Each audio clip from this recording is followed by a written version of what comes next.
Meus amigos, vamos começar o módulo oitavo, aula 3. Concluindo aí. Agora vamos passar para o artigo 306 do CTB, ok?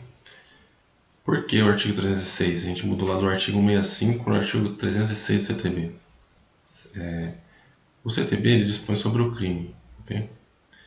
Sobre o crime de conduzir veículo automotor com capacidade psicomotora alterada, em razão da influência de álcool ou outra substância psicoativa, que determine a dependência.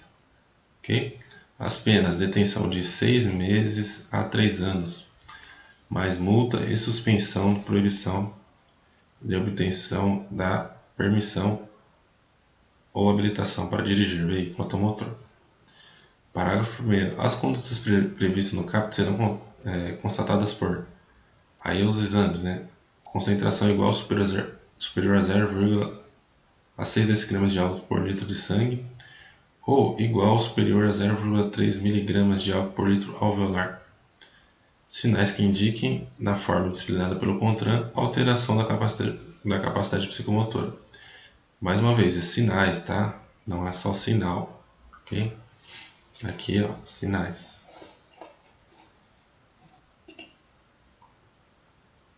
Parágrafo 2º. A verificação do disposto neste artigo poderá ser obtida mediante teste de alcoolemia ou toxicológico, exame clínico, perícia, vídeo, prova testemunhal, entre outros meios de provas em direito admitidos, observado o direito à contraprova.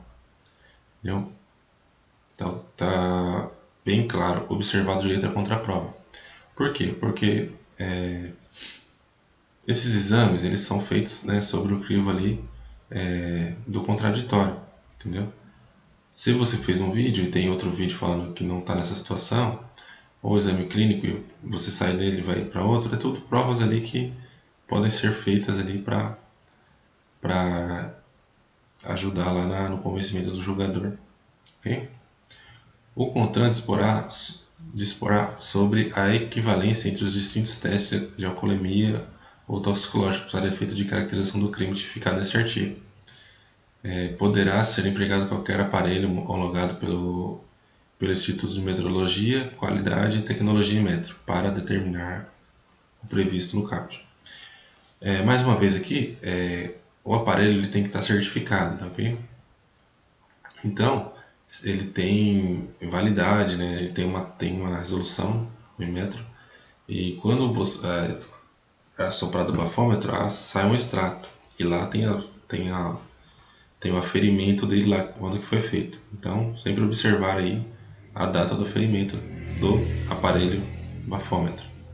A questão aqui lá da contraprova, no parágrafo 2º, se o condutor ele entende ali que ele não bebeu e no teste deu, imediatamente ele deve ir ao hospital e fazer um exame de sangue para comprovar lá o estado que ele realmente está. Okay? Por quê? Porque isso é prova que ele vai precisar na sua defesa mais para frente. Okay? Fazer exame, tirar foto, vídeo, procurar testemunhas que possam ajudar ele ali, porque é muito importante a título de se defender no processo crime. Ok? Como configura o crime do artigo 306 do CTB? O artigo 306 ele foi alterado em 2012, né? E ele permitiu a constatação da alteração da capacidade psicomotora pela influência de álcool ou de outra substância psicoativa pelo exame de sangue, pela análise de ar expelido do pulmão, por meio do bafômetro e, mais uma vez eu grifei, por outros sinais, não é só um, que indica a referida alteração. A concentração igual ou superior a 6 mg de álcool por litro de sangue, constatada no exame de sangue, ou a 0,3 aferida no bafômetro, são suficientes para configurar o crime, cuja pena varia de 6 meses a 3 anos. Multa, suspensão ou proibição de obter permissão ou habilitação para dirigir veículo. Okay? Então, configurou pelo meio dos exames aí, passou desse limite, 6 mg, 0,3 né, miligramas, vai ser gerado o crime. Existe quantidade mínima de álcool por litro de sangue para configurar o crime?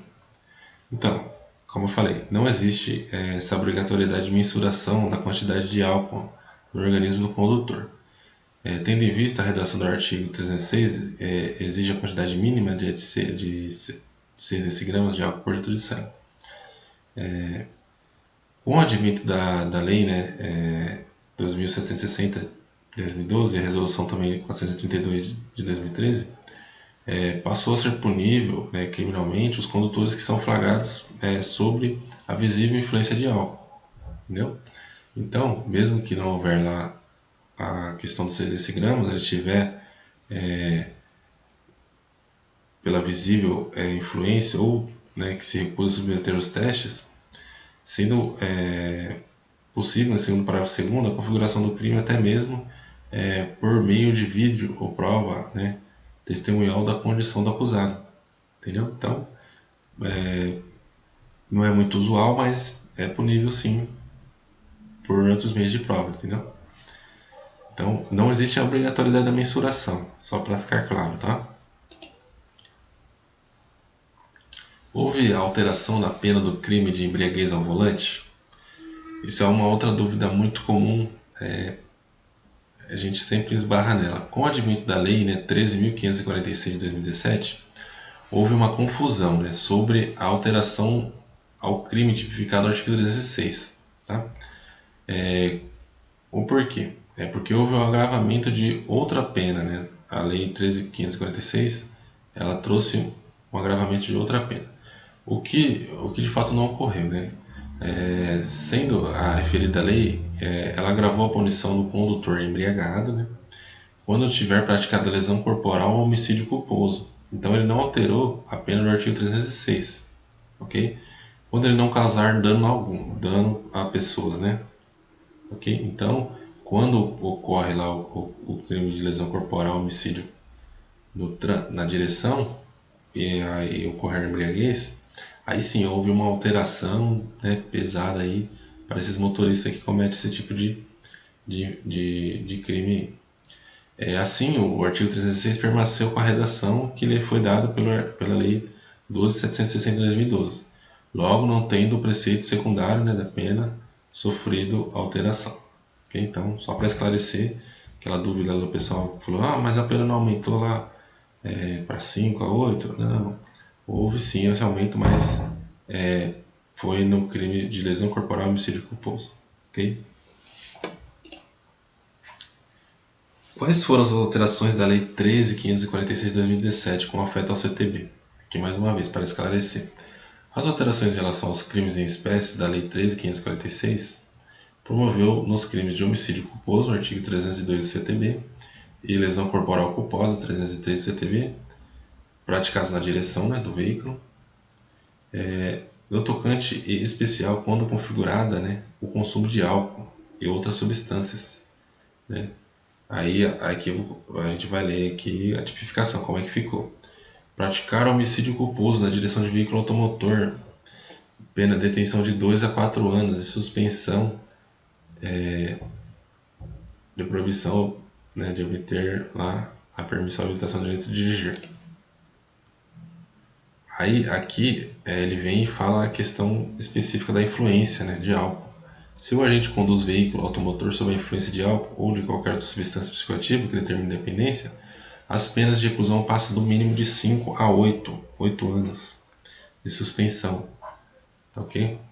De prisão, né? E ainda mais a suspensão e proibição de dirigir. A lesão corporal culposa, artigo 303, praticar lesão corporal culposa na direção de veículo automotor, pena de detenção de 6 meses a 2 anos.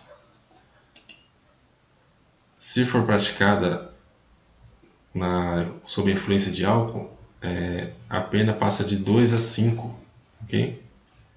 E além de ser a lesão resultar, né, lesão corporal de natureza grave ou gravíssima, ok? Consequências criminais do artigo 306. Estamos falando aqui da questão da embriaguez, né?